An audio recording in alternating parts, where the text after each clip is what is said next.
The Army Corps of Engineers says it will reduce discharges from Lake Okeechobee into the St. Lucie River.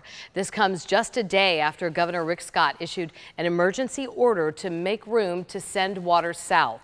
News Channel 5's Alex Hagan live now along the lake where the Corps has just wrapped up a news conference. Alex?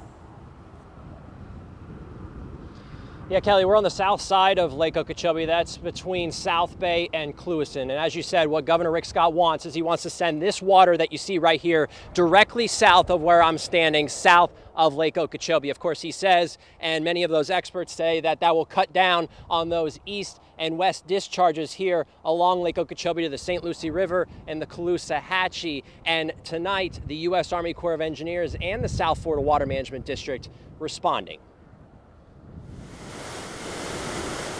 June 1st marked the start of Lake O discharges. Since that time, algae spotted from Lake O to the St. Lucie River. There's still been zero progress. There's only been talks. And frustration. Close the gates, of course, otherwise it's coming.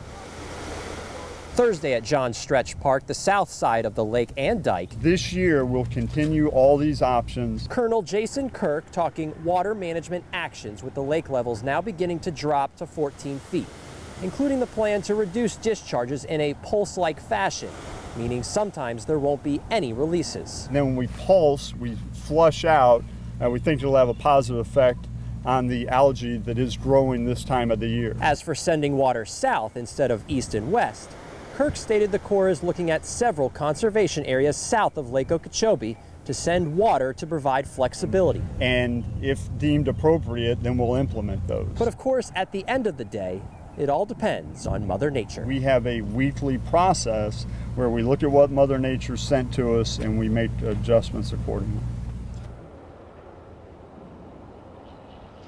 As for the South Florida Water Management District, what they're doing is creating these temporary pumps, pumping that water out of those water conservation areas. That will allow more capacity so this lake water can be sent south. Reporting live along Lake Okeechobee, Alex Hagan, WPTV, News Channel 5.